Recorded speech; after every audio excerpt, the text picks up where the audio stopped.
I finally got a little time to myself, read one of my favorite magazines, no one banging on the door, no one asking me to do filming locations for their favorite movie that was shot in 2011. Then I look over and I see this. Well, I guess now's as good a time as any. It is the 35th anniversary of Lethal Weapon 2. So, let's go see what we can find.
That entire car chase takes place on the streets of downtown Los Angeles, except for the ending. When the car crashes through the storefront, that was actually right here on the Warner Brothers backlot on Hennessy Street.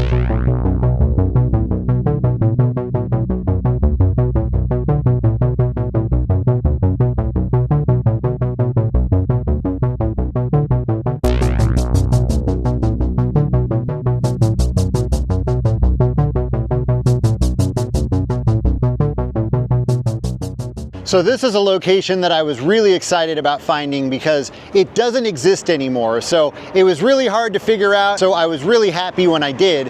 Right here across the street, these are sound stages because this is now a movie studio. But back in the day, this was the LA Chamber of Commerce, which is now located right over here on the corner. But back in the 80s, it was right here. And the LA Chamber of Commerce is what they used for the police station. Now, although the building's gone, there's still a couple of ways that I can prove to you that this is the right spot. But first of all, if we walk right over here, and you look straight down this path in between these sound stages, this is the shot that you get when Murtaugh and Riggs are walking into the police station. Now, you don't see very much of it because the camera's inside of the police station looking through the doors, but you can see these three buildings right here. They line up perfectly, just like with what you see in the movie. But that's not the only thing. So if we walk down here right past where these sound stages end, the building that's right next door to the sound stages, you can see this a little bit earlier in the movie. You can see this building right behind him, the shorter building. Now, in order to get the exact shot that we see in the movie, we would have to be standing inside of the studios because, like I said, that's where the Chamber of Commerce was. So the camera would have been in there looking this way, and then you can see that building behind him. Also, you can see off in the distance, you can see the buildings of downtown LA, and you can see the Arco Tower, which is now LA Care. And if you look right over there, there it is. And if all of that is not enough proof for you, I was able to find a picture of the Chamber of Commerce showing the backside of the building, which is what they used. And you can see it looks just like it does in the movie. For Murtaugh's house, we're back at the same location from part one, the Warner Brothers Movie Ranch. And I'm sure by now you all know that the ranch was demolished, and they're actually in the process of building the new structures. You can see them right there behind me. So unfortunately, Murtaugh's neighborhood, along with a whole bunch of other cool memories, is gone forever. And it was right over here, right in this area was Murtaugh's neighborhood. And they did film all of the exteriors and most of the interiors here as well, including the toilet flying out into the street. So Riggs and Murtaugh head over to a hotel to meet their new assignment, Leo, and they actually use two different buildings for that hotel. The outside, just that quick establishing shot of the front of the hotel, that was this building right here across the street.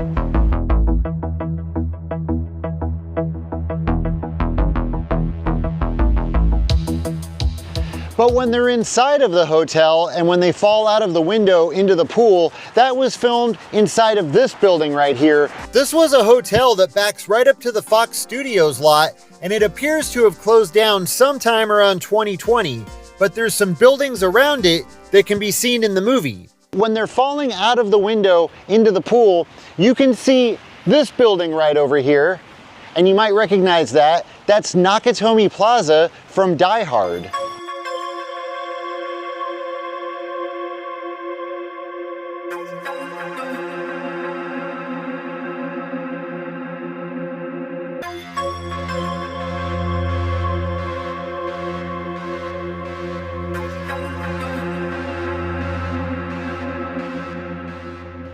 Came around on the backside, but there's nothing you can really see. Right up there is where the pool would have been, and that's the side of the building that they fall out of. And again, right behind them you can see that building, Nakatomi Plaza. So they would have been falling out of the building somewhere right over there and down into the pool, which is right in this area.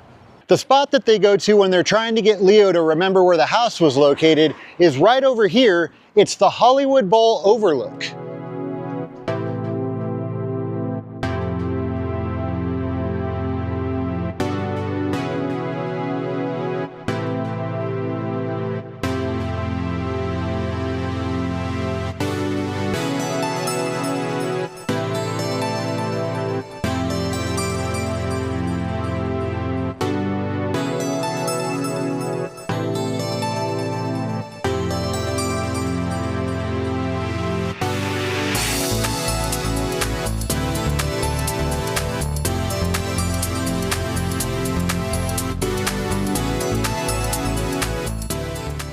So Leo remembers where the house was, and lucky for them, it's just a couple of minutes up the road from the Hollywood Bowl overlook. Now the house is right over here. The bad news is the house is now completely covered with a fence, and there's really nothing that you can see anymore. Right here is where Riggs and Murtaugh were approaching the driveway, and you can see just a little bit of the house peeking up over the fence. You can tell that it is the same house. You can see the curve of the roof, but that's really all you can see. So I came around the backside hoping to get a better shot of the house, but the entire thing is covered with scaffolding. I guess they're getting a full makeover right now, but you can kind of make out the balcony that Mel Gibson is hanging off of. And this is the shot that you would get during that scene. You just can't see the house right now. This is the shot that you get when Riggs and Leo are chasing after the tow truck. And of course, you see this hillside, but you can also see these two utility poles right here. It really bums me out that this is all you can see right there, and that's the driveway right there. That's where Riggs and Murtaugh and all of them are standing when Riggs first meets the girl. Right over here, this is Rika's apartment. The only problem is there's now a security gate, so you can't get inside, but even if you could, the shot is not gonna look the same. Here's the front entrance with the big arch, just like you see in the movie, but like I said, if you were to get in there and shoot from looking out from in the courtyard, it's not gonna look the same anymore.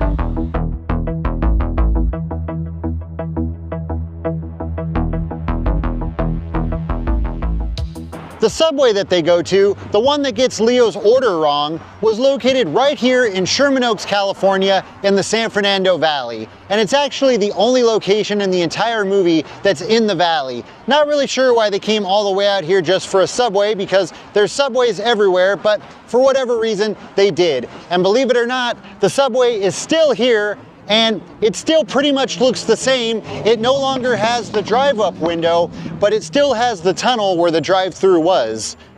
So if we come right over here, you can see this is where Murtaugh's wife's station wagon was, and just past those tall windows, that's where the drive-up window was. And then once they get their food and they're able to get Leo back in the car, they come out this way, the camera swings around, and we see the station wagon coming out of this driveway. And when it does, across the street, you can see just a little bit of this building on the corner. You can see an ATM, which is no longer there. However, it is still a bank. You can also see right over here on this corner, it was a car dealership. It's now an Enterprise Rent-A-Car, but a lot of stuff there can still be matched up.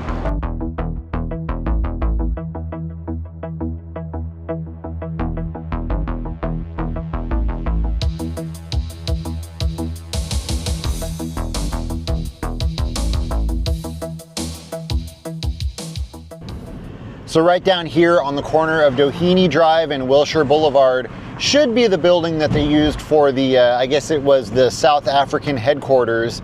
And then right here on the side of the building should be the parking garage entrance where Arjun is pulling up, and there's the protest going on. Oh yeah, here it is, right here.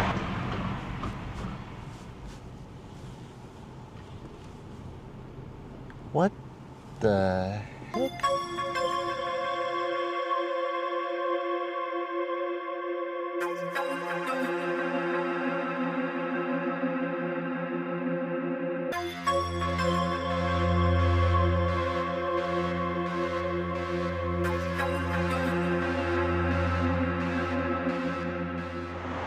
And then right here inside of this building, it's all covered now so we can't see it, but it would have been here in this lobby where Murtaugh goes in and he's creating a diversion by telling them that he wants to visit South Africa so that Riggs can sneak into the building through the parking garage. And they throw Murtaugh out, and all of the protesters are right here in front. And when they throw him out, you can actually see a 76 gas station across the street, which would have been right here. It's now a CVS. And then, like I said, Murtaugh was just creating a diversion so that Riggs could sneak into the building. And that was right over here on the side. He sneaks in through the parking garage that we saw just a little bit earlier.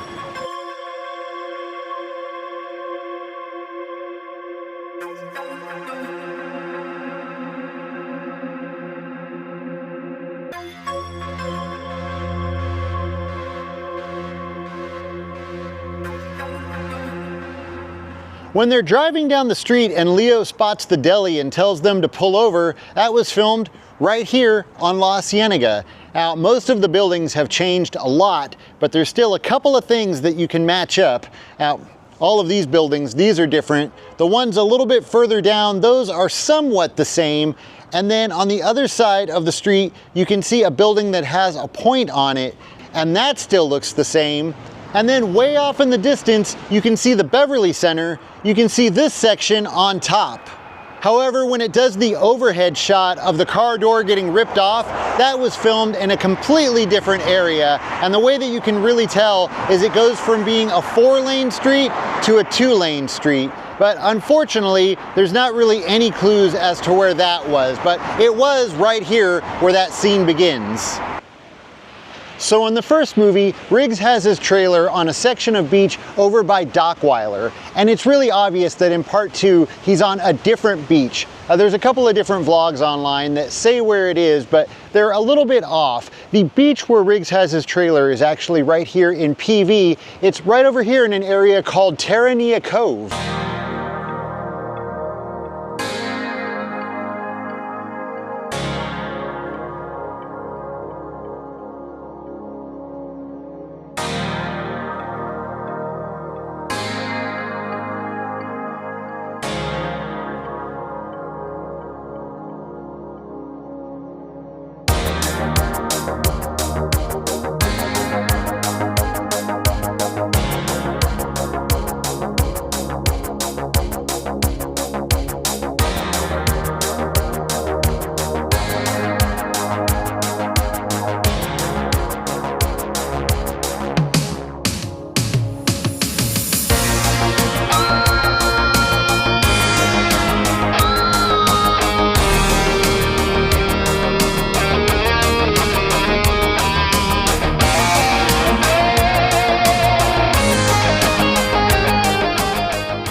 And this obviously is not the right angle, but right there, that's the stairs that Rika walks up to her apartment, and Riggs is standing at the bottom of the stairs. And you can also see right there on the right side, that fountain. You can see that when they're first walking into the courtyard. After Riggs drops off Rika, we see him walking down this path. He then comes right over here to where his truck was parked, and right when he's about to get inside, that's when he gets hit over the head. The ending of the movie is filmed right here at the Evergreen Shipping Facility. This is obviously private property that's closed to the public, so we're not able to go inside and match up all of those shots. But when Riggs and Murtaugh are first pulling onto the docks, you see them pass right by an Evergreen shipping container. And you can also see the Vincent Thomas Bridge multiple times throughout the ending of the movie.